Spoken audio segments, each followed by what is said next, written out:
car il a envoyé son Fils pour nous restaurer dans la paix avec lui. Il est impossible de réaliser ces choses sans Dieu. On ne peut pas faire ça par les œuvres de la loi. Non. Non. À ce temps qu'on est né de nouveau, on ne doit plus marcher dans la chair, mais dans l'esprit. Vivre dans l'esprit de Dieu. C'est un combat.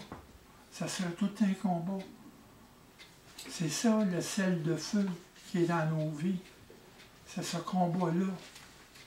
Jusqu'à la fin, qu'on n'est pas détaché de ce corps-là, une fois pour toutes. Qu'on ne soit plus en présence du péché.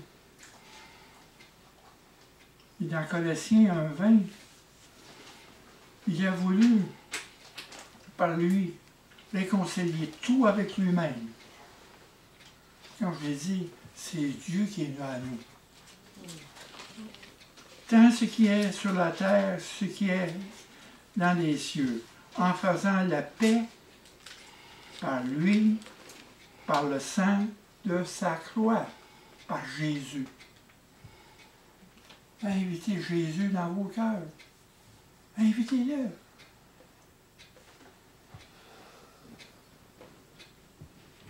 Allez, Sarah. Allez dans le bois, allez sur la roche. Jésus, viens m'aider. Amène ton cœur sur mon cœur. Change mon cœur. Parce que des fois, on peut être méchant.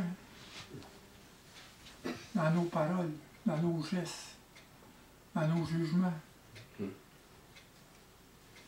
Mais la miséricorde de Dieu est tout le temps avec nous. Parce qu'il connaît notre combat. Il connaît qu'on est dans cette chair-là. Notre âme a été circoncis avec notre cœur. On a eu un mur de protection pour nous séparer du péché ou nous séparer de la chair. C'est ça qui est la circoncision. Le cœur et l'âme est saint devant Dieu, mais le corps, c'est pourri, ce sont des égouts. Nos pensées sont des égouts. C'est l'amour de Dieu qui filtre ces égouts-là, c'est le fil de nos égouts.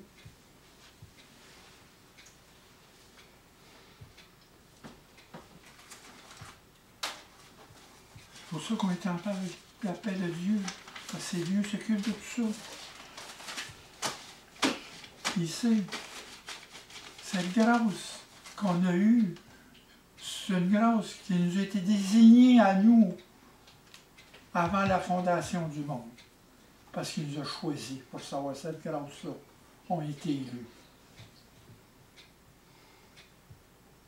Par la foi, Dieu nous a désignés dans sa grâce avant la fondation du monde. Il savait qu'est-ce qu'il était fait faire avec nous autres. C'est là qu'il y a la bénédiction. Il nous a élus avant la fin du monde. Sa paix était pour venir avec nous. Connaître Dieu, c'est la paix en nous. C'est la paix.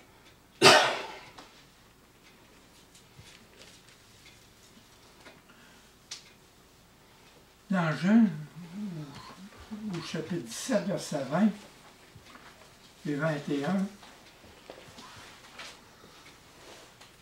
ce n'est pas pour eux que je suis, que je prie, mais encore pour ceux qui croiront en moi par la parole, afin que tous soient un, comme toi, Père, tu es en moi, comme je suis en toi, afin qu'eux aussi soient un en nous, pour que le monde croie que tu m'as envoyé. C'est la prière de Jésus pour l'unité, pour l'harmonie entre nous. C'est une des plus belles prières que Jésus a faites pour nous.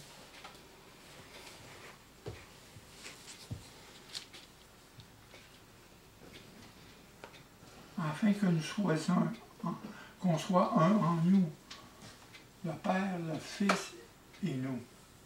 On est un ensemble. On n'est pas séparés. Car c'est l'harmonie avec Dieu. C'est l'harmonie dans son ensemble. C'est une unité spirituelle fondée sur la vie en Christ.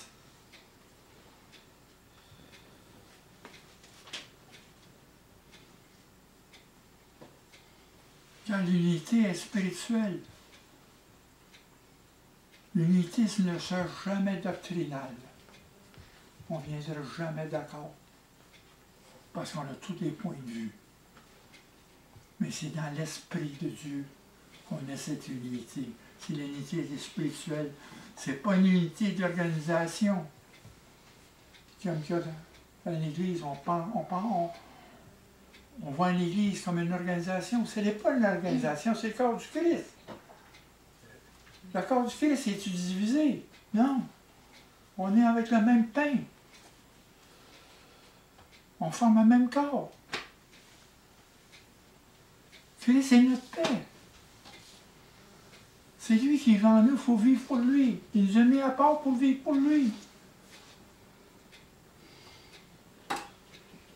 Si vous vous êtes pensé que vous n'êtes pas en paix, allez vers Jésus.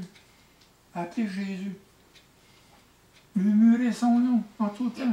Il va venir à vous. C'est émergé. Il dit, mes brebis vont connaître ma voix. Puis c'est une communion. L'harmonie, c'est une communion avec l'amour du Père, avec le Christ. On communie dans l'amour. Dieu est amour. Il est un amour parfait. C'est un amour qui donne, c'est pas un amour qui reçoit. Parce que notre amour qu'on a, le philios, qu'on a entre nous, la fraternité, on veut recevoir. Comme on dit en anglais, scratch my back, I scratch yours. Gratte-moi le dos, puis je vais gratter votre dos. Fais-moi du bien, puis je vais vous faire du bien. C'est ça qui est l'amour qui est dans le monde. Mais l'amour de Dieu, à l'insens, c'est donner. Donner, puis être patient. Et c'est une séparation avec le monde, l'harmonie. Il faut se séparer du monde, se séparer du péché. Il ne faut pas marcher en conformité avec le siècle présent, la manière que le monde pense. Il faut complètement être en paix avec Dieu, chercher la face de Dieu pour nous montrer les choses. Parce que ça nous garde. Parce que la paix de Dieu nous garde contre l'influence du monde, contre tout le chaos qui est dans le monde. Parce que le chaos, c'est le contraire de l'harmonie. C'est ça que le monde emmène en ce moment. Il amène un chaos qui est dans le monde. Mais la paix de Dieu nous résiste contre ce chaos-là. Qu'est-ce qui nous arrive dans nos familles? C'est cette paix de Dieu qu'il faut chercher. Se conformer en conformité avec Dieu, se conformité avec la mort du Christ qui nous a délivrés et avec sa résurrection. Puis il nous a sanctifiés pour la vérité. Sur le fait de recevoir la vérité de la parole, il nous a mis à part pour sa vérité. Bon, c'est ça que ça veut dire sanctifier, c'est mis à part. On est fait saint pour lui, on est des saints. On a reçu sa robe de justice sur nous, qui nous couvre. Une robe royale, comme un roi. On marche vers le trône. Et vers le trône, on va être couronné. On va recevoir la couronne de la vie. La couronne de la gloire. On va être couronné à la fin. Pour le moment, on a cette robe de justice en nous. On s'en va vers notre couronnement. à la fin. Tu sais, c'est pas juste d'être sauvé. C'est pas juste d'être sauvé. Moi, j'appelle ça sauvé par la peau des fesses. Excusez-moi pas l'expression, mais c'est ça. C'est plus que ça. C'est que Dieu veut partager sa gloire avec nous en haut. C'est de ressembler à Jésus. Toute chose concourt au bien de ceux qui aiment, à ceux qui sont prédestinés dans sa gloire, à être semblable à son Fils bien-aimé. On va être comme Jésus. Jésus va être un grand frère pour nous. Ça va être un frère pour nous, en haut. C'est pour ça qu'on lève le nom de Jésus.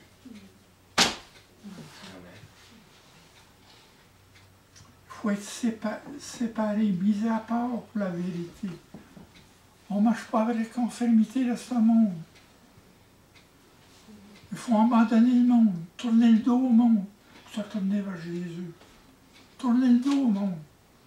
C'est difficile, c'est pas facile, mais il faut le faire. Comme Paul dit dans les Philippiens, il m'a saisi.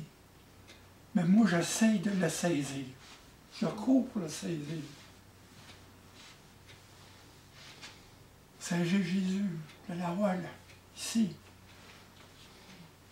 Puis c'est la sanctification de la parole. Il dit, mais à part la vérité. Parce que cette vérité nous transforme et nous emmène à l'obéissance à sa parole. On est mis à part pour la vérité, afin qu'on obéisse à sa parole. Et ainsi, avoir un désir d'apporter le salut vers ceux qui sont perdus, apporter le témoignage de sa parole en nous. Qu'est-ce que je dis tout à l'heure? Si un de ces facteurs fait défaut, la véritable unité par laquelle Jésus a prié est impossible. Tout ce que je vous ai dit, la communion, la séparation, la sanctification, l'obéissance, le désir de témoigner dans ce monde. C'est un manque. La véritable unité n'est pas là. Elle fait défaut.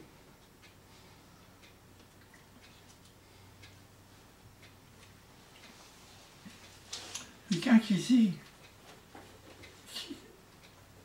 « Je suis en toi afin qu'eux aussi soient un en nous », regardez, c'est un mot, le verbe subjonctif.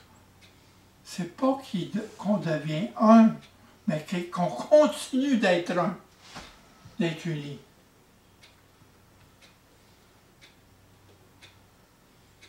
Il faut voir la profondeur des mots.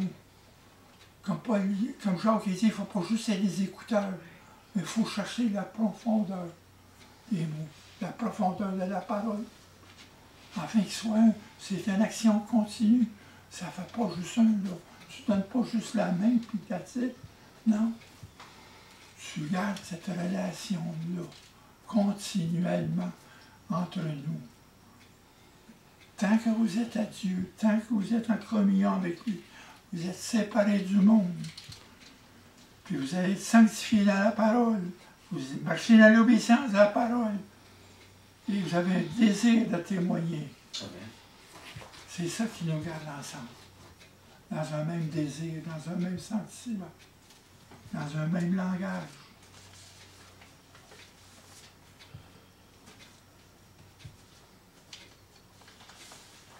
Il s'agit d'une unité fondée sur une relation avec Dieu.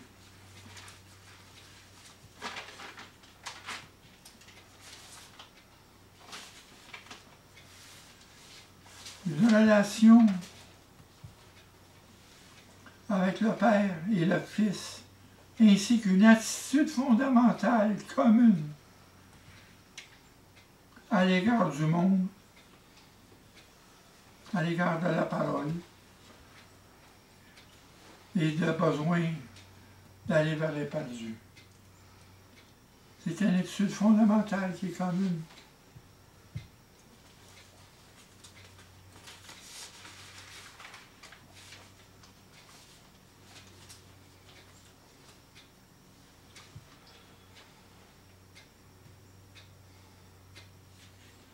Dans Éphésiens, au chapitre 4, au verset 2, en toute humilité et douceur, vous supportant les uns les autres avec charité, vous efforçant de conserver l'unité de l'esprit par la paix, par les liens de la paix. Puis au début, les Éphésiens au chapitre 1, verset 2, la prière de Paul pour les Éphésiens, que la grâce et la paix vous soient données de la part de Dieu, notre Père, et du Seigneur Jésus-Christ. Il a commencé avec ça. Parce que les Éphésiens, les Épîtres aux Éphésiens, c'est le mystère de l'Église, du corps du Christ. Parce que le mot qui revient souvent, clé, c'est en Christ, dans les Éphésiens. Ça revient continuellement. L'union avec le Christ. C'est ça, c'est le mystère de l'Église. Le corps du Christ. Les relations que nous avons en nous. C'est pour ça qu'il arrive qui dit, vous efforçant de conserver l'unité de l'esprit par le lien de la paix.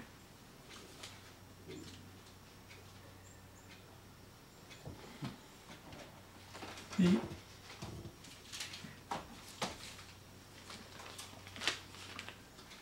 aux Éphésiens,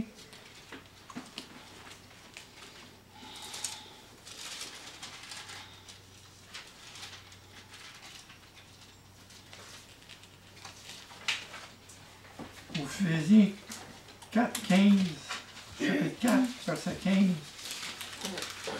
mais il dit, mais en professant la vérité dans la charité, nous croissons à tous à l'égard de celui qui est le chef. C'est Jésus qui est notre modèle.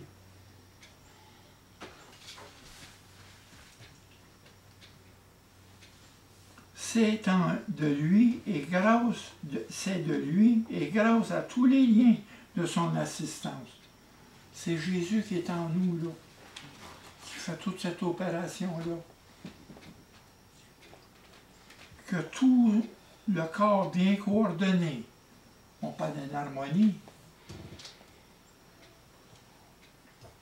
et formant un solide assemblage entre les liens, tire son accroissance selon la force qui convient à chacune des parties. C'est la force que Christ nous donne en nous, sa puissance. Il faut prier pour la puissance du Christ en nous, la puissance du Saint-Esprit en nous. Parce que, comme je dis, c'est par notre chair, on ne peut pas emmener la paix entre nous. Oubliez ça. C'est par son assistance, par sa puissance.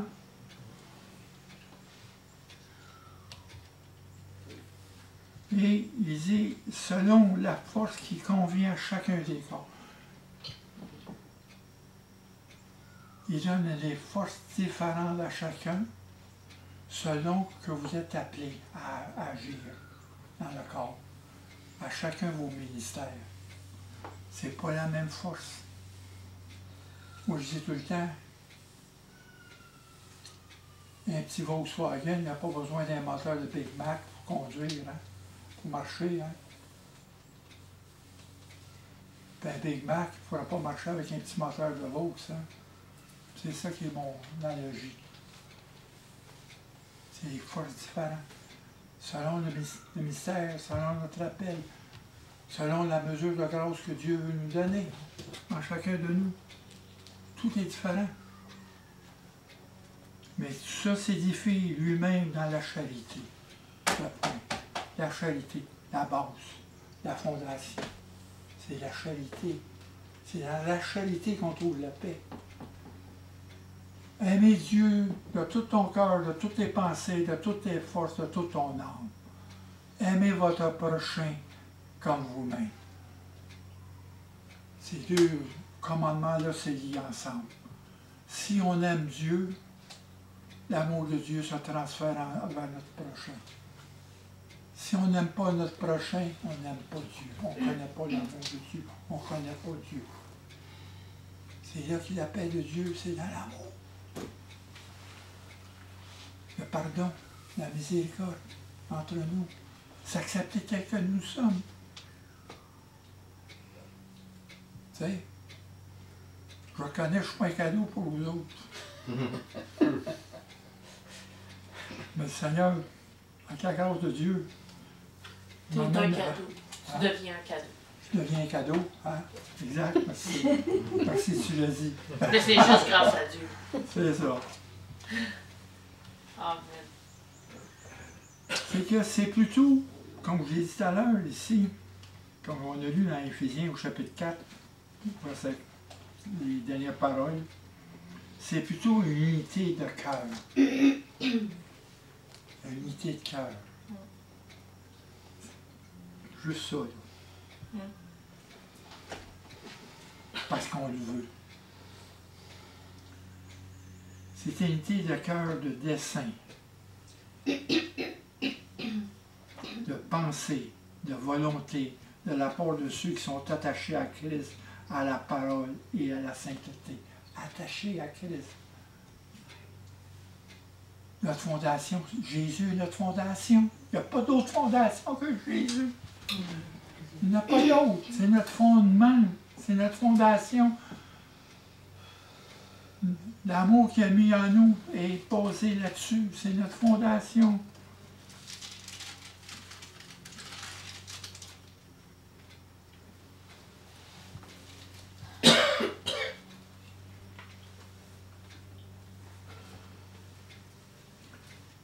Éphésiens, chapitre 3, verset 17. En sorte que Christ habite dans vos cœurs par la foi. Habite dans vos cœurs. Si vous n'avez pas Christ à vous, oubliez ça, là. Sortez d'ici. Allez-vous-en. Vous n'avez pas d'affaires ici.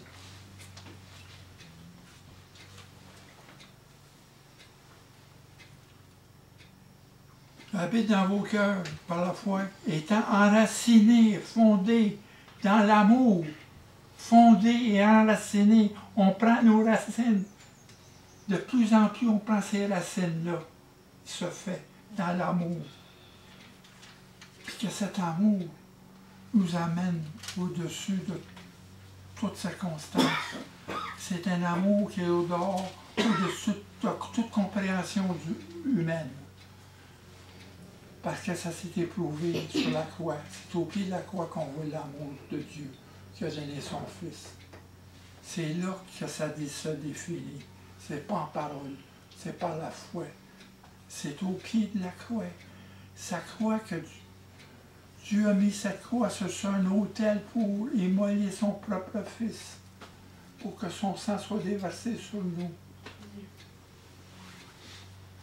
Il a pris même le sang de Jésus, il l'a mis sur son autel, parce qu'il nous a promis dans l'alliance une fidélité avec nous. Le sang de Jésus était le sang de la nouvelle alliance.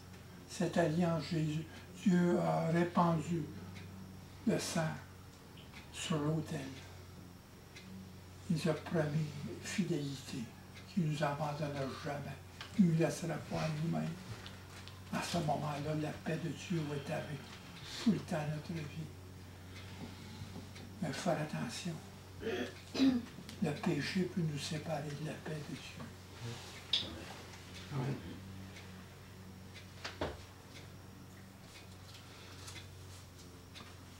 Nous devons conserver l'unité, non pas en nous appuyant sur nos efforts humains, ou sur des organisations, comme je disais encore, mais en marchant d'une manière digne de la vocation qui nous a été adressée. Digne de la vocation que Dieu nous a donnée. On a été appelés à former un corps, premièrement. Vocation veut dire appeler. Vocare en latin veut dire appeler. Vocare, voco, appeler. Cléo, en grec. C'est pour ça qu'on dit excléo, ecclésia, appelé de. L'église ecclésia, appelé de, vient du mot excléo, appelé de. C'est ça qui est la vocation. Notre première vocation. Car il faut garder la loyauté envers la vérité de Dieu. Il faut marcher en harmonie avec le Saint-Esprit. Parce que le Saint-Esprit nous parle. C'est pas pour rien qu'on a reçu le Saint-Esprit, qui nous a scellés pour la vie éternelle. C'est le Saint-Esprit qui nous amène à nous la conviction, qui nous enseigne. Le premier enseignement, le premier enseignant, c'est le Saint-Esprit en chacun de vous.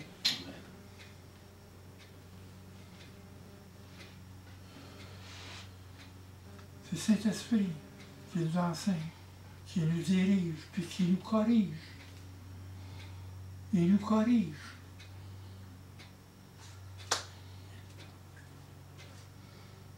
Dans le mot grec, dans le mot latin, dans le mot anglais, il dit refuter.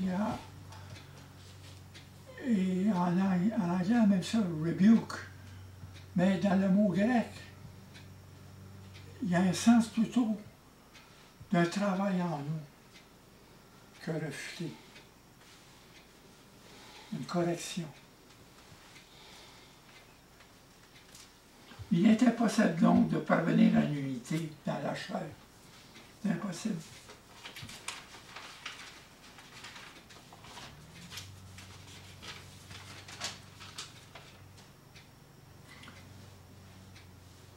Dans Éphésiens, au chapitre 2, verset 13, allez jusqu'à 17. Mais maintenant, en Jésus-Christ, vous étiez jadis éloignés. Vous avez été rapprochés par le sang de Christ, car il est notre paix. Lui qui, des deux, n'en fait qu'un, et qui a renversé les murs de séparation. L'inimitié, ayant anéanti par sa chair la loi des ordonnances dans ses prescriptions, afin de créer en lui-même, avec les deux, un seul homme nouveau, établissant la paix.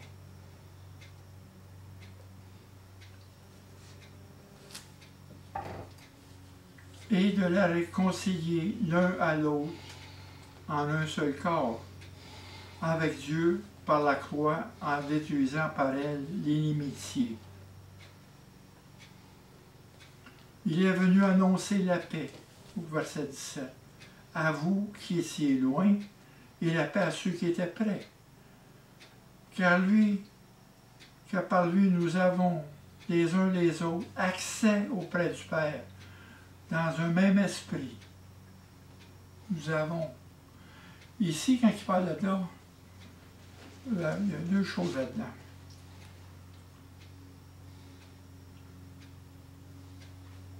C'est que Jésus réunit le peuple d'Israël et l'Église ensemble. Parce que dans Jean 16, en Jean chapitre 10, verset 16,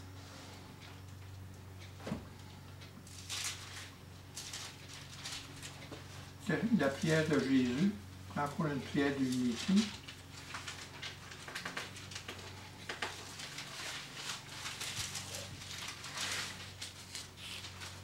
J'ai encore d'autres brebis qui ne sont pas dans cette bergerie. Ce sont les païens. Ce n'est pas Israël. Celles-là, il faut que je les amène. Elles entendront ma voix. Il y aura un seul troupeau et un seul berger. C'est que dans Israël, c'est que ces deux peuples-là, le peuple d'Israël et l'Église, vont faire un peuple. Il va y avoir une éclipse.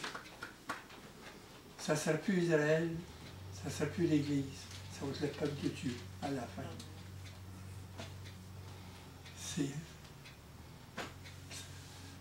C'est pour ça qu'il dit ici, vous qui étiez jadis éloignés en parlant des païens, vous avez été rapprochés par le sang du Christ. Parce que c'est par le sang qu'on est élu un des peuples de Dieu. Il s'est créé un nouveau peuple. Il a laissé Israël de côté pour un instant. Pour l'instant, il a pris l'Église qui a remplacé Israël. L'Église est devenue l'Israël de Dieu aujourd'hui. Jusqu'à temps que l'Église soit enlevée pour qu'Israël reprenne sa place durant les tribulations. C'est là qu'il y a tout le dessein de Dieu, la vision de Dieu dans tout ça.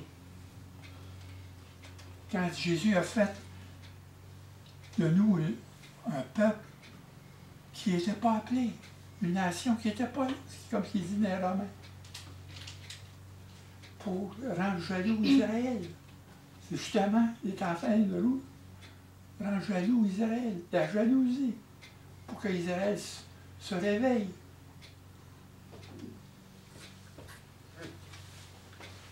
Et après ça, il est de la paix. Lui qui des deux n'en fait qu'un, il va nous unir ensemble. L'inimité qu'entre nous et eux va venir une paix. Aujourd'hui, Israël ne trace pas l'Église. C'est quasiment dur d'apporter la parole en Israël. Parce que tu te fais suivre. Mais à un moment donné, ils vont connaître Isaïe 53, le serviteur qui a donné sa vie pour nous tous, qui a été prophétisé par Isaïe, qui est le prophète de la réconciliation.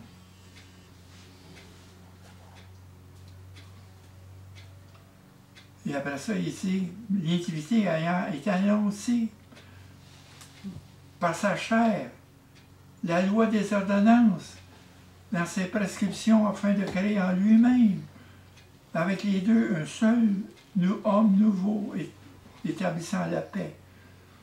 Parce qu'on ne marche plus sous la loi. Parce que dans Colossiens, au chapitre 2, verset 14, il a effacé l'acte dont les ordonnances nous condamnaient et qui subsistait contre nous. Il a détruit en le clouant sur la croix. Il a cloué le vieil homme sur la croix. Et notre vieil homme, graduellement, on est en train de mourir en dedans de nous-mêmes. On meurt en dedans de nous-mêmes.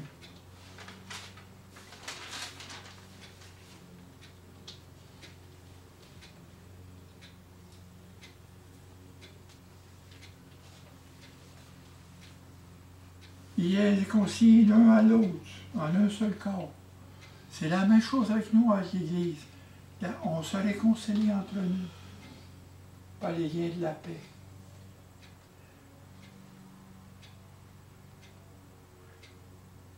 Si vous avez quelque chose contre quelqu'un dans l'Église, allez vers le frère ou la sœur pour réconcilier avant de prier, avant de mettre votre offrande.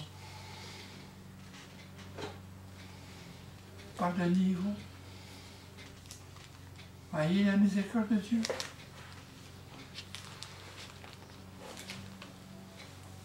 Oui, pas parfait. J'ai passé à travers ça de tempête de cette église-là depuis 34 ans. J'ai vu des tempêtes. Et j'ai su me reculer pour faire des réflexions. Pour m'examiner. Parce que je fais partie du problème. Et je fais partie aussi de la solution. Nous tous, nous faisons partie du problème. Car en Christ, nous sommes unis.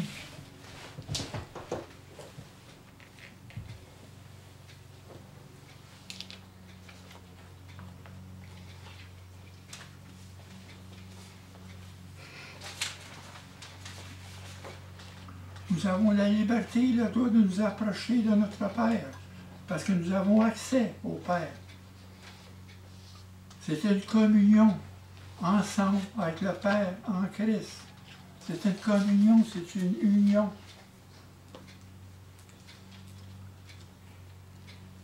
Il faut faire attention. Notre problème, à chacun de nous, c'est d'être individualiste, de chercher nos ambitions personnelles, nos intérêts.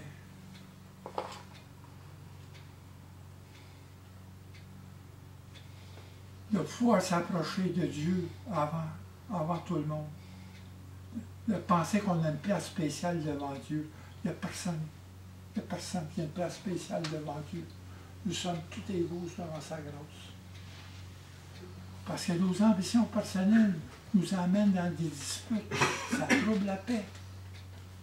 Nos points de vue troublent la paix.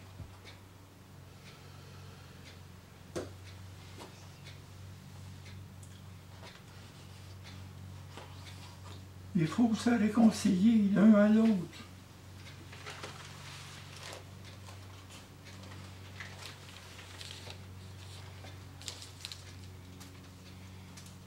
Dans 1 Corinthiens, au chapitre 10, au verset 1, verset 10,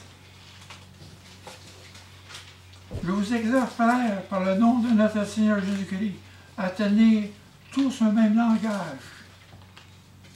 Ne point avoir de division parmi vous, mais être parfaitement unis dans un même esprit et dans un même sentiment l'un envers l'autre. Car mes frères, j'ai appris